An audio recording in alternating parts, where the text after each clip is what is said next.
Hey everybody, Rita Zamora here, and I've got some really valuable information to share with you. There's been a super hot topic of conversation on my Facebook page recently, and I wanted to get some more information out there for all of you. So that topic is social media policies for practices, and we're really lucky to have my very good friend and human resources extraordinaire, Ginny Hegarty, join us to talk a little bit more about this. Hey, Ginny.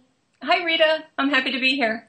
Excellent. Very good. Well, Ginny, I recently read your article in the Progressive Dentist magazine. It's entitled Social Media and HR Opportunity and Challenge. But for those of you that aren't familiar with Ginny, let me just share with you a quick tidbit about her. Ginny is most importantly certified as a senior professional in human resources. She is the owner of Dental Practice Development, has over 25 years of experience in dental management, and she's also the president-elect of the Academy of Dental Management Consultants.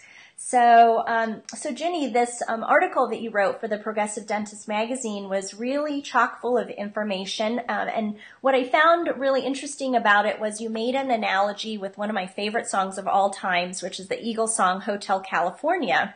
And so tell us what the analogy was that you made with regard to the song and social media. Well, we have that in common. It's one of my favorite songs, too. But I have to admit, when I would listen to it and they would say, you can check out anytime you want, but you can never leave, I would think, what does that mean? And I heard it recently, and it kind of clicked for me that that's what social media is. The conversation can start before you ever get there. And even if you choose to leave, it goes on without you. So it just kind of came together for me. So who knows, maybe way back when the Eagles were actually predicting social media.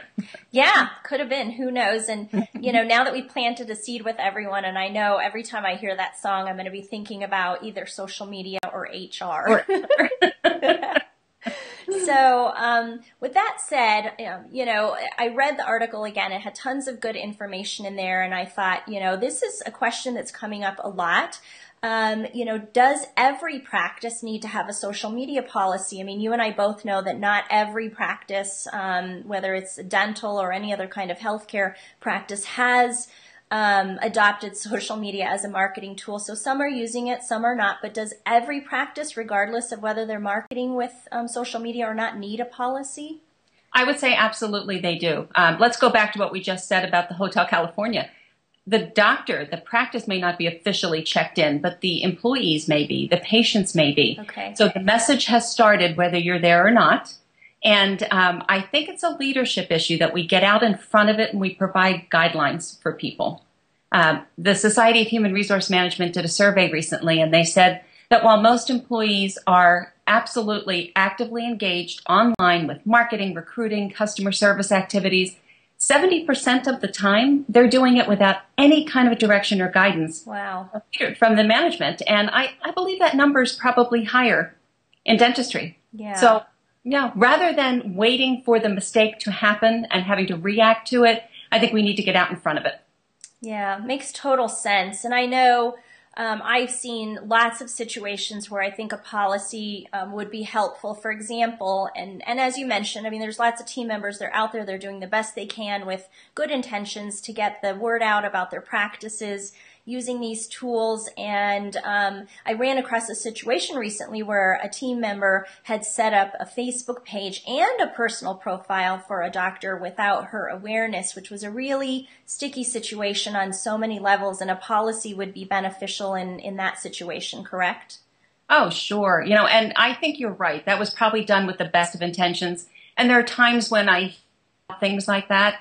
But more often than not, it's the simple things that we can really help with a policy. The things that happen every day in every office. The calls that I get from doctors saying, I've just walked into a treatment room and there's somebody in there who's texting or tweeting or Facebooking. Nice. We need basic guidelines because in the absence of them, we're going to do what's most natural for us. And that's to keep our cell phone at our hip. So, right. We need to let people know, what can you post online from the office? Can you take photos? Should your cell phone be on your person or should it be away? And in most practices, the answer is it should be away. I'm seeing a little bit of flexibility. It used to be that the phones had to be away and off. Now most doctors are saying they can be away and silent so that you don't have to wait for it to power up when you get a quick break. Okay. But we need to provide those kinds of guidelines for people so they know what's appropriate when they're at work. Yeah. Oh my gosh. So invaluable to know about all this. I think there's a lot of practices out there that haven't even thought of things in this way to just, assume, yeah, I mean, we've all got our cell phones attached to our hips and that's just normal. So, so very helpful. Thank you. Also a very common question that I hear that I'd love to hear your input on is practice managers and doctors asking if it's acceptable for them to friend their team members, their employees on Facebook. What do you think about that?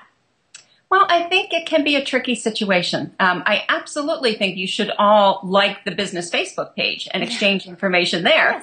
Yes. But there are times if you actually are friends with an employee or somebody that you're managing that you can become privy to information that you really don't want to know.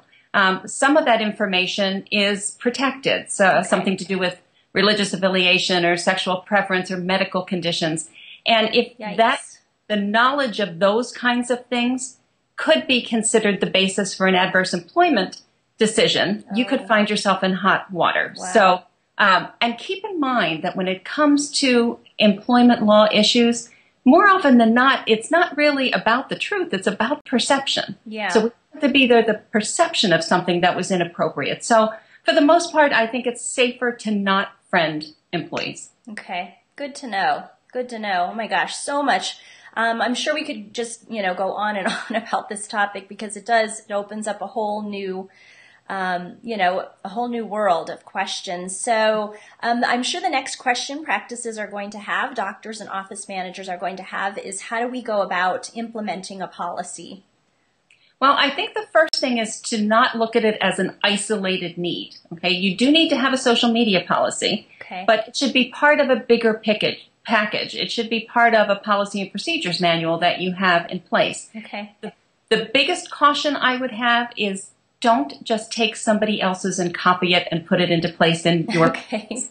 It happens a lot. And it's important that your policy and procedures manual be written for your state, the number of employees you have, so that it protects you rather than opening you up to things that make it worse rather than better. So I think you need to partner with an HR expert who will know what's appropriate for you.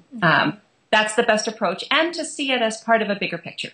Okay. Great. Good to know. And again, it would apply, this policy is necessary for any practice because as you said, even if you're not marketing with social media, your patients are using social media, your employees, 50% of the population we know is active on Facebook. So chances are, unless you're in some, really interesting pocket of the country or the world, your team member or your patients are going to be on and then it's media. Probably not the most interesting pocket, is it?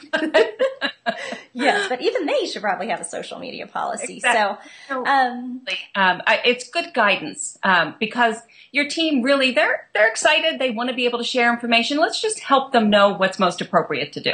Yeah. But be careful because some of the conversations that take place are actually protected conversations. Okay. And I know I'll get calls from doctors who are a little bit upset because a team member might have said something that doesn't reflect real well on the practice, or it might even be negative. Yeah. I don't want the doctors to have a knee-jerk reaction to that. The National Labor Relations Board they're actively involved in this discussion, and the laws are being made as we go. So again, real good reason to have an HR partner who can help you with this. Yeah, awesome. Very good. And so with that said, where would people be able to find out more information about you, about this topic, about, getting a policy into place if they want to reach you? Where's the best place for them to find you? Well, certainly my website, which is jennyhegarty.com. Okay. You can also check out my Facebook page, which is facebook.com/dental practice development. Okay. And you had mentioned the Progressive Dentist magazine earlier. My HR 411 column is there, along with tons of other great content. So I think that's a really good place to subscribe to the magazine and keep up with things that way. Great. Awesome. Very good. Everyone out there, I hope to connect with you on one of my social media communities soon. You can find links to all of those communities on my website, which is ritazamora.com. And again, Ginny, thank you so much for your time, the valuable information. For you dental folks out there, please share this with your dental colleagues and friends, because I know this is a topic a lot of people really aren't even aware of yet, and it's just really good, valuable information for the best interest of practices. So thanks again so much, Ginny. My pleasure, Rita. Thank you.